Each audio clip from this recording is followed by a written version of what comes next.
Near mint condition, the home of collected editions. That cover's so awesome. Absolute format is the best way to own this store. Time to empty those wallets and fill those shelves.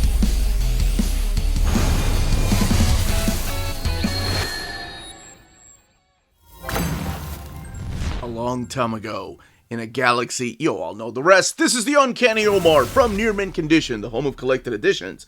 And join me today for your advanced look at the Star Wars, the Rebellion Omnibus Volume 2 from Marvel Comics. So let's take a look at this together.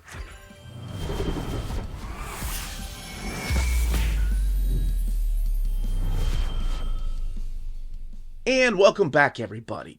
So what we're taking an advanced look at today is the Star Wars Legends, the Rebellion Omnibus Volume 2.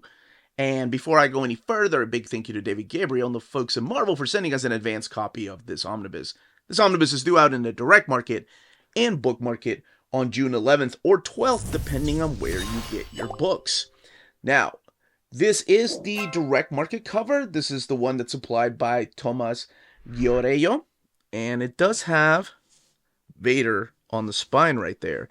And speaking of spine and covers, on the left-hand side is your standard edition cover. And that is the one that is supplied by Hugh Fleming. That's the one that's going to be available everywhere, while the direct market cover is only available at places like cheapgraphicnovels.com, waltzcomicshop.com, bdcosmos.com, comicsbugle.com, readcomics.com, diamondbreedcollectors.com, organicpricebooks.com, In-Stock Trades, Tales of Wonder, DCBS, or your local comic book shop. But everything else underneath the dust jacket is the same, so let's take a closer look at this cover. I love this cover right here. I mean, these are kind of the key players of this omnibus here. You have Luke, the X-Wing, the Death Star, and that guy right there, Vader. And you have the Marvel Omnibus logo there, Star Wars The Rebellion, Volume 2, and that image of Vader right there. And then the back of the book, The Rebellion Emboldened and the Empire Embattled. So this is after the events of Star Wars A New Hope. So after Episode 4, or back when it was just called Star Wars. It tells you what's collected in here, a little bit about the stories, some of the covers, not all of them, and then the ISBN, Lucasfilm, Disney, and Marvel, and $125 for this book. Now, underneath the dust jacket, we'll take a look at that here in a second, but first let's look at the flaps, fanning the flames of hope, and a little bit of the creators over here. Not every one of them. But you have Terry Austin, Jeremy Barlow, Louise Simonson, Wheezy teaming up again with June Brigman to kick off this omnibus, and Colin Wilson, Chris Sprouse, Adriana Mello, just to name a few, and then the Vader image down there. I do believe that is, no, I don't think it is Chris Sprouse. And then a little bit about the stories found in here. Now, and then the art on board right here that's going across the entire book from the front to the back and the spine. But this is by Brandon Badeau, and it is from My Brother, My Enemy, which is one of the stories that's collected in here. And that's what we're going to do next. We're going to open this book up and talk about the stories collected in here and show off the artwork of this omnibus. All right, let's go ahead and crack the omnibus open here. We have some black end sheets. And I think this was actually, when I announced the book, this was going to be one of the covers. But this is now your title page. Star Wars The Rebellion Volume 2. And part of the Legends line, meaning that this is part of the Dark Horse era. Here are all the writers: Louise Simonson, Ron Marr, Scott Alley, the pencilers June Brigman, Adriano Mello, Joe Caroni. Actually, Terry Austin writing an adaptation here, which we'll talk about in a little bit. And you have Carlos Esquera, co-creator of Judge Dredd, Chris Sprouse, Legion of Superheroes. There's just so much talent that went into these books. And your inkers here like Roy Richardson, Adriana Mello, Joe Caroni, Michael Lacombe. But actually, Terry Austin inking some of the stuff in here. Colorists like Dave Nastel, Michael Atei, David Fabry, and Will Glass, just to name a few. And your letters like Steve Dutro and Michael David Thomas, Michael Hessler. And your editors at the time. Here is your table of contents, kicking it off with the miniseries, River of Chaos, and then taking you all the way to Star Wars Splinter of the Mind's Eye. Now, something you're going to notice is the years when they were originally published, 1995, all the way to 1996. But that's not true, because what they've done, how they've mapped these books, is in the chronological order of events taking place in the Star Wars expanded universe, not the publishing order. So you're going to see 1995 and then jump to issue two from 2004 and then go to 2005. As a matter of fact, Empire 28 and 31 are mapped before the big event of In the Shadows of Their Fathers, which I'll talk a little bit about that here in a few. So you're going to be seeing things from 2005, jumping back to 2006 and 2007, all the way, I think, to 2008, and then going back to 2000, 2004, going back to 95 to capture all of this particular miniseries. So this is mapped, like I said, in the chronological events, not in publishing order. And I really, really love when publishers do that. Here is a quick recap as to what's happened. Weeks have passed since the destruction of the Death Star, the first great victory to the Rebel Alliance. Now, that is the first Death Star, not when they were rebuilding it in Episode 6. And it's amazing to go back during this time, because during this time, Darth Vader nor the Emperor knew who blew up the Death Star, who that X-Wing pilot was. So it's really interesting to go back during this era, and a lot of revelations happen. Okay, first let's talk about what's collected in here. I mentioned River of Chaos, and that is what kicks off this omnibus. You have River of Chaos 1 through 4, Star Wars Empire 28 through 40, Star Wars Rebellion 1 through 16. Don't worry, issue 0 or material from issue 0 is collected in here too. Star Wars Boba Fett Overkill, Star Wars Boba Fett the half issue, Star Wars Splinter of the Mind's Eye 1 through 4, and then material from Star Wars Knights of the Old Republic Rebellion 0. So it was a flip book, so it is in here, the Rebellion aspect. Star Wars Tells 3, 15, 17, and 21. The book has 1,024 pages and retails for $125. And we kick off the series with this particular, or this omnibus with this particular miniseries. And this is the story by Louise Simonson and June Brigman, teaming up to tell this story from 1995, one of the early, I guess this is one of the early stories from Dark Horse, River of Chaos, showcasing Leia Organa here and meeting another group of rebellion. However, there is a couple of twists and turns here with this particular princess and who she's supposed to be and what she means to the future of the Empire. So we meet a couple of other characters like Ranulf and also Mora, who plays a big important part. But the cool thing for me was seeing Wheezy and June come together and tell a story. And I thought that was really cool because, you know, they had worked together on Power Pack. Actually, Louise Simonson was one of the editors on Star Wars when it was at Marvel Comics, like the original 80s run of Star Wars. So it's really cool to kind of bring it back home and have her write a story. It's definitely one of these stories that I don't think any of the other characters, like, show up anywhere else. This Boba Fett story, though, this hits the feels perfectly. This is the wreckage story from Empire 28. Most of it is told through pictures. It's Boba Fett retrieving something very important from one of the wrecked destroyers, one of these Star Destroyers, and he is fighting off against these creatures that are living on this planet, that are growing their nest on the destroyed ship, and fighting a bunch of the robots, some of the cyborgs that still are activated on the ship that are there for defense. And there is a twist as to what that is, what he's retrieving and for whom. And I thought it was beautiful. Absolutely beautiful. I think it's one of my favorite stories that's in here.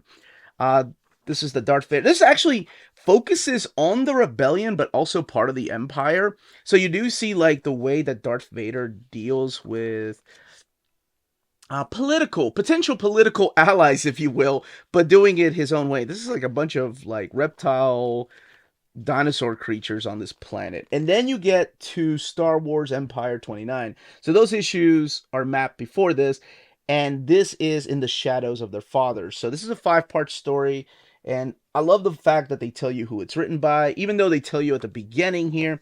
But before every chapter, you get the cover, it's textless, And then you get who it's written by, who the artist is, the colorist, letterer, the editor at the time. I think that's just such a nice addition. I wish more Omnis would do that for historical reasons. If they have the information, of course, because, back in the Golden Age and Silver Age, a lot of that, we don't know the letterers or the colorists. So this is a 5-part event that pretty much has Luke Skywalker and confronting for the first time the idea of the legacy of being a Jedi. He knew of his father. He was a Jedi because of Obi-Wan Kenobi telling him. But we, because we know how these movies end, we know the twist of Anakin Skywalker. Well, this is where he meets somebody whose father was also known to have been with Anakin Skywalker. So when Luke and Leia are traveling to this place called I think this is Javelin, if I'm not mistaken, they're recruiting allies for the rebellion. They pretty much gets to find out why these people in Jabimi, I think it's Jabimi, why they hate Anakin Skywalker, and how something that happened a long time ago, when they find out his name, they don't forget, nor do they forgive. And that legacy carries on to him. So for the first time, because this takes place in between movies, Luke is starting to question the legacy of his father, the legacy of a Jedi. Like, maybe there were some things that Obi-Wan didn't tell me. And there are some really good moments here when Leia's like, well, how could he have? You guys didn't spend that much time together, remember? He literally took you from Tatooine. You came and rescued me. You took us out, and then, he died. And it makes sense. We, because of the expanded universe or the books, know all this stuff about the in-between stories, or because of the movies later on in episodes 1, 2, and 3, we know that Anakin wasn't that great of a guy. Then we get another Darth Vader story here with some more twists and turns in this particular story. I really like the art and the color in this one. Kind of reminds me of what we're going to get in the New Republic Volume 2. Has almost like a European flair to the art style in here. And I want to make sure I give credit to the color. So pencil and colorist is David Fabry. I like this a lot. Solid. But this is all leading up to My Brother, My Enemy. And this is where it becomes really interesting, where we see a character that was mentioned in the movies from Luke's past. So it was Wedge and Tank, right? They were friends with Luke. He mentioned it. And I don't know, please correct me if I'm wrong, I think this is when the character of Tank, Janek Sunber, first appears. And it's in the pages of this particular comic book. And I don't think he has had a appearance in the books, and I could be completely wrong. Please let me know in the comments down below. So they decided to go 2 different paths. They haven't seen each other for years, so he freaks out when he sees Luke wearing an Imperial outfit. He's like, Luke, dude, what are you doing? Luke is just here trying to rescue people going undercover. But when he sees his childhood friend, there's a lot of things that are happening in his head. Like, how does this happen? Again, this is when we still don't know who blew up the Death Star. And things fall apart here really quick. I really dug this. This actually leads into the next story arc, which is all part of the Rebellion, the first 5 issues of the Rebellion. This is issue number 0 right here. That has Tank be one of the main characters in the first 5 issues. And it is about that childhood connection. This is issue 0, which, like I mentioned, is a flip book with the Knights of the Old Republic issue 0. So there's a lot of flashbacks and the relationship between Luke and Tank. There's that image that we see on art on board. And I love the way that this is handled, how they handle this friendship between Luke and this guy that's for the Empire, and they have different beliefs, and what happens when he finds out that his friend is part of this rebellion scum, this rebel alliance, and it's awesome. And honestly, it's a story that could definitely fit in between the movies. I really like that. I don't think I made it into the epics when I was reading the Rebellion. I don't think I made it that far. I think I had the first volume of the Rebellion, maybe first 2, but I don't think I've read that story. But that is a 5-part story with not, well, never mind. You may or may not see Tank again. And then we get the 5-part Ahakista Gambit. And this is all the story of Will Tarson, who's this lieutenant to this crime lord Reyes. But he has been delivering important information to the Rebel Alliance. And then eventually gets found out. So this is a 5-part story that deals with how the Rebel Alliance is getting secrets and how exactly the Empire deals with traitors like this. And this is another one that is 5 parts. This is the one actually it's plotted by Brandon Badeau, if I'm not mistaken. And also, let me double check here. Co-plotter and scripter. And Rob Williams is the artist on this one. Then we get another 5-part story in here, and this is the Small Victories. And Small Victories has to do with Lieutenant Dina Shan, who's been around for a little while, and this is her story that focuses just on her and all these little missions she's been on representing the Rebel Alliance and thinking about leaving the rebellion because of all these bad missions, and then she becomes part of this suicide mission. Now, Rebellion only lasted 16 issues, but the most interesting part about the Rebellion, the last 2 issues in here, so Rebellion 15 and 16 are part of this Vector storyline, and it tells you right here, I guess it makes sense because I did read the Old Republic and this is part of the Empire, so you can find these stories of Vectors, part 1 through 4, and then parts 5 and 6 in the Old Republic Omnibus, which I know is not in print right now. But hey, you all voted for it to be in our reprint, so who knows? Maybe Marvel will reprint it. And then Star Wars The Empire Omnibus Volume 1. So that's where this is. But this also continues. It doesn't end here. And I don't know how I feel about this one. I wish they had collected it all together, even though we're talking about the Old Republic, which takes place a long time before the events of A New Hope and Empire Strikes Back. But you do have people like John Ostrander working on this and John Jackson Miller, and I guess this was supposed to be their big Star Wars crossover. This takes place in 2008, and it does wrap up the series.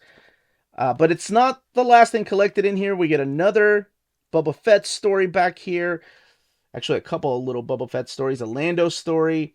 And we get some Tales of the Jedi. We get some early Paco Medina artwork right here. Even back then, I love this stuff. Solid stuff.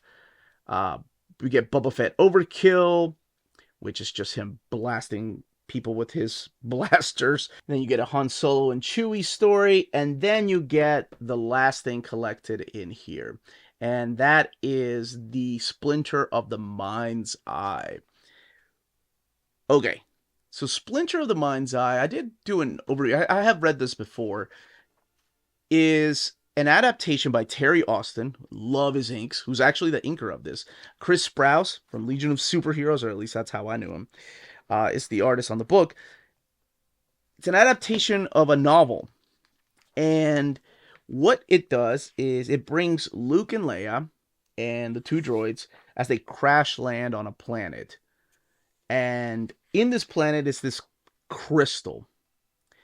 And this crystal gives anybody that possesses it mastery of the Force. So of course it's very important for Luke, who is now just early tapping into the Force, to have this crystal. And it's a 4-part miniseries, and it's excellent. Now, I think somebody in my comments, whenever I talked about it in the Epic Collection, maybe is when I talked about it, told me that this was the very first novel of the EU, the Expanded Universe. Damn, that's cool. Because all the little tropey things about these characters being separated and the legend of the Force and even crash landing on a different planet, like, weren't tropey back then. I mean, there were just the movies and I guess some of the cartoons that were coming out, but they weren't tropey back then. That's freaking cool that they were doing a lot of things like this. So, of course, It's not as easy as getting this crystal. Now, all the way in the back, let's look at the back matter. You do have variant covers here. You have some original artwork. And you've got the Rebellion collection covers without the word balloons, because they did have word balloons on this covers. The sketchbook section here. And the trade paperbacks covers. Splinter of the Mind's Eye sketchbook. And then more sketches. And then this is an introduction here to Splinter of the Mind's Eye by Alan Dean Foster. And then you have an introduction here by Chris Sprouse from the Volume 8 Splinter of the Mind's Eye hardcover. So I guess that book has been printed a lot. Let's look at the binding and the build. 1,024 pages. The book retails for $125. Printed at the Mega Print. So that's a big eye. Lays over really nice. See the very, very minor gutter loss right there. Perfect page turn too. And glossy paper stock is probably as thick as the Donnelly printer, honestly. So you do have just a little bit of bleed through happening through light pages or just whites. And that's it. Not very noticeable though. You got to be really looking for it. That, as they say, is that. If you're interested in purchasing this omnibus, don't forget to check out our sponsors. If you're in Europe and you're interested in buying these books, definitely check out Walt's Comic Shop in Berlin, Germany. They have the cheapest pre-order prices, flat shipping rate of €12 for all EU countries, emails answered within 24 hours, waltscomicshop.com, and you can use the code nearmintcondition at checkout and get free shipping for all EU countries with your first order over €40. That's Walt's Comic Shop, your reliable source for omnis and premium collected editions in Europe. Ding! CheapGraphicNovels.com, your online home for graphic novels and collected editions up to 50% off cover price. They have excellent shipping and prompt and helpful service. Check out their bargain deals for up to 90% off cover price. And don't forget that CGN also takes pre-orders. That way you don't miss out on the hottest releases. And they are currently running a special promotion for you Minties. If you're a first-time customer, after receiving your order confirmation email, reply back to that email and let them know Near Mint Condition sent you their way. They will then apply a free shipping promotional credit to your next order in the US. Cheap Graphic Novels, your source for the hottest books with the kind of deep discount, quality shipping, and customer service that will keep you coming back for more. And that was the page count, the content, and build of this omnibus. Let me know in the comments down below if you are picking this up, if you already have Volume 1, if you hope they keep making more of these Star Wars Legends, or I guess the Dark Horse era of Star Wars comics in omnibus format. If you did pick this up, which cover you ended up getting. Now, if you have any questions, leave them down below. Don't forget to smash that like button on the way out. Check us out on Patreon and Spreadshop, amazing ways to support the channel if you can do so. Everyone stay healthy and safe out there. Much love.